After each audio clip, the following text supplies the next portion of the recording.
So what was your first reaction like when you saw the result? I mean, it was a very amazing feeling. I was very happy.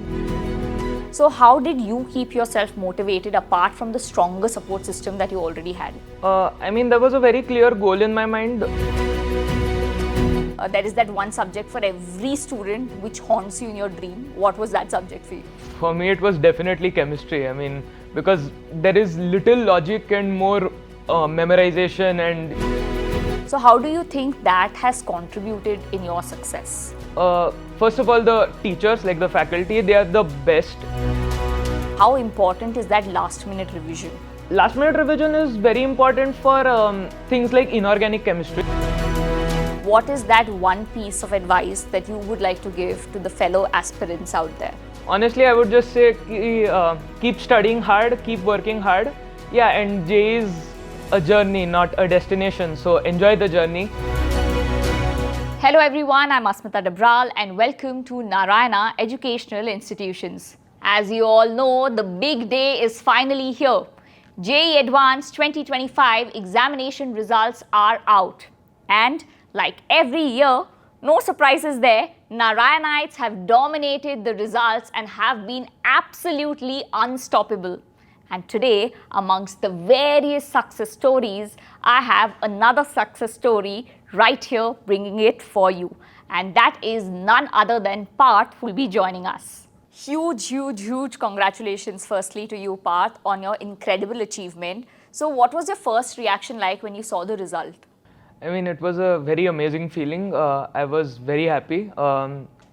This has been my dream for the past 2 years. Achieving it was amazing, the feeling was. So who was the first person you shared this great news with? The first person I shared it with was obviously my parents, my mom and dad, who were there with me when I... And what was their reaction? I'm sure they must have been on top of the world, but can you please describe that? Yeah, they were very happy. They were very, they were overjoyed, and yeah, we just... If I have to ask, who would you like to attribute this success of yours to? First and foremost, I would like to attribute it to my mother. She has always been there with me. I mean, she's a doctor by profession, but for the past 2 years, she has been very patient with me. So yeah, she has always been there with me through my lows and highs in this journey. Other than that, also my dad, he has always been there as a pillar of support. And my teachers, who have been just, they are the best. Wow, with the right kind of support system, the success just seems like it's very easily achievable, right?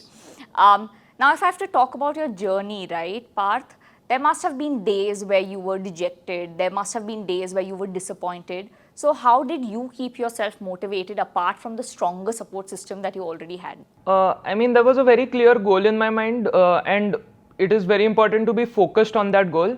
Once you're focused on that goal, you know, even when you're feeling bad about, say, your test results or you're not getting a question, you're feeling bad about that, it's fine. You can just ask it as a doubt, or basically it will get cleared if your focus is clear. So we also know that this journey can be quite challenging, right?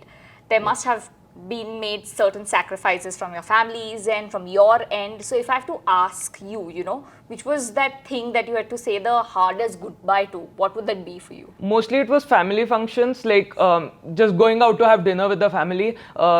Earlier we used to do that a lot with the family and it was a lot of fun. But during my JEE prep, we couldn't really go out that much. And that was, I think, the biggest thing I missed out on. Yeah, we couldn't even go on trips or anything. So many things had to be cancelled because of my preparation. Coming to the subjects, right? Now, amongst the 3 subjects, physics, chemistry and math, which is that one subject that was very challenging for you, you know? There is that one subject for every student which haunts you in your dream. What was that subject for you? For me, it was definitely chemistry. I mean, because there is little logic and more memorization, and there are a few concepts, but even those are to be memorized. So for me, definitely it was chemistry. And how did you navigate this challenge in chemistry? I mean, I have to attribute that to my teachers, Naresh sir, Sukesh sir and Gaurav sir. They are amazing teachers and they have really guided me in doing well in chemistry. Right. Now, if I have to talk about the entire Narayana ecosystem, right? So how do you think that has contributed in your success? First of all, the teachers, like the faculty, they are the best. I couldn't have ever asked for better teachers. They are first of all, they are very good at the subjects they teach, and they just teach it in such an engaging manner that it is really fun to learn. Other than that, the non-academic stuff is also really good. They are always dedicated to our success. And the NLearn app is really good. We have many tests on the NLearn app, and it is constantly helping us, better ourselves. Many students feel that previous year questions and mock tests are something that they can take a little lightly when it compares to their entire preparation journey. What is your take on that? What crucial role do they play? I feel like in the initial phases of the preparation, concept clarity and problem solving is more important than the tests. But as we go on with the preparation, the tests become equally important or even more important. Basically, they are as close you will get to the actual paper, outside the paper. And other than that, the mock tests are also very important. We should definitely focus on them and try to learn from our mistakes we make there. Right. So you mentioned about mistakes, right? So when you were preparing, were you majorly focused on your weak spots or your mistakes, or you were also dedicating quite an amount of time even to your strengths? I mean, initially there is no such really no such thing as strength and weakness, because we are just learning all of it for the first time. So in the initial phases of the preparation, I think we should just focus on everything. But as we go on, say in the second phase of our preparation, when we have learnt everything, then focusing on our weaknesses makes sense. Like, you can give lesser time to your strengths, but we have to of course ensure that they remain your strengths. And you can give more time to your weaknesses. So let's take you back to your exam day, right? When you saw that question paper right in front of you, what were the thoughts that were running in your mind? First of all, the paper pattern, it was more different. It had lesser questions, so that was already weird.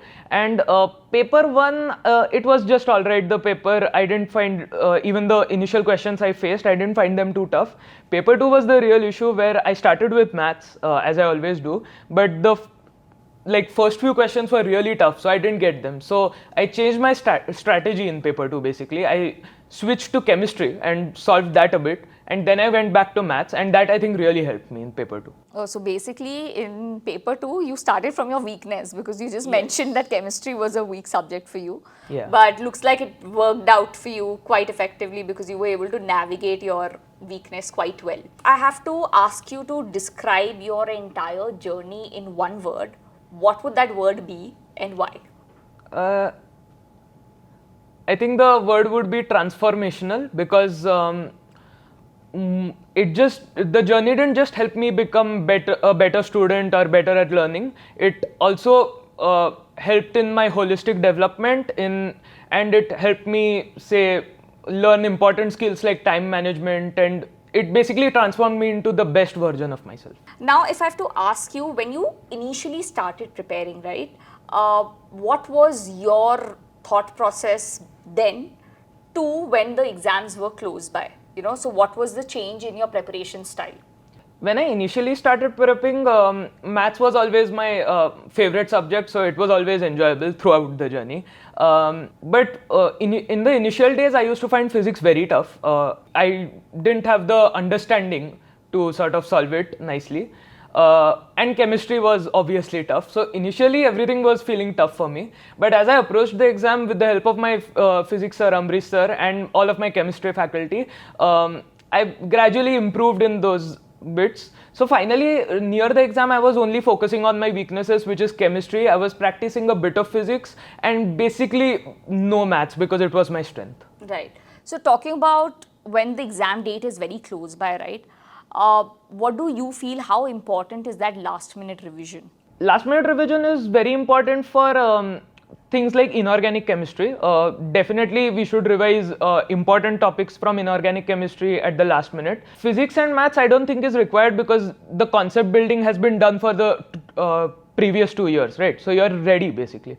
But I would also say that just a day before the exam, you shouldn't take too much stress, you shouldn't do too much solving at all. You should just calm down and relax. What is something that you will miss the most, and what is something that you will cherish for the rest of your life? I think the thing I will miss the most is just the sheer excitement of having a very clear goal and working really, really hard for it.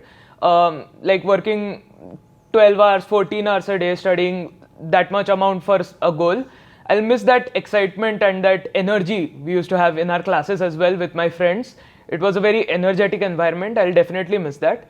And I would say I'll definitely cherish the memories I made with my friends during this journey, and also the amazing things we learned in this journey. Like, even from a subject point of view, we learned many amazing things in maths and physics and chemistry. So yeah, I will cherish those memories. So do you think this energy is something which will be missing when you're actually doing your engineering? Maybe, because I don't think it will be as, we may not have to give as many hours a day, for example, in engineering as we do in JEE preparation. So maybe that energy might be a little lacking, but I'll try to keep it, till my engineering is Right. over. Now I'm curious to know, as a child, were you always this studious, or over time did you become one? I'm not sure about studious. I was a bit studious, I would say, but more I was curious and just interested in maths initially, and also sciences. So yeah, it was more of curiosity. So then what made you choose the engineering field? Is that something that you discovered on your own, or your parents were the ones who identified your inclination? I mean, my parents definitely helped, but engineering, like preparing for JEE is really useful because basically I'm able to follow all the subjects I'm passionate about at the same time, which is maths, physics and chemistry. So I'm able to follow all of them together, and yeah, that is great. Right. So coming to your final question, what is that one piece of advice that you would like to give to the fellow aspirants out there? Honestly, I would just say keep studying hard, keep working hard. Yeah, and JEE is a journey, not a destination. So enjoy the journey, have fun, and keep working super hard towards your goal. Work as hard as you can. So everyone out there, the success or the mantra for success is crystal clear here. Just stick to your hard work, dedication and perseverance, because our achiever right here, Parth, is truly an embodiment of all of it, right? And hopefully that will help you achieve your success too. Thank you so much for joining us, and congratulations once again, Parth, and we wish you all the very best for your future endeavors. Thank you.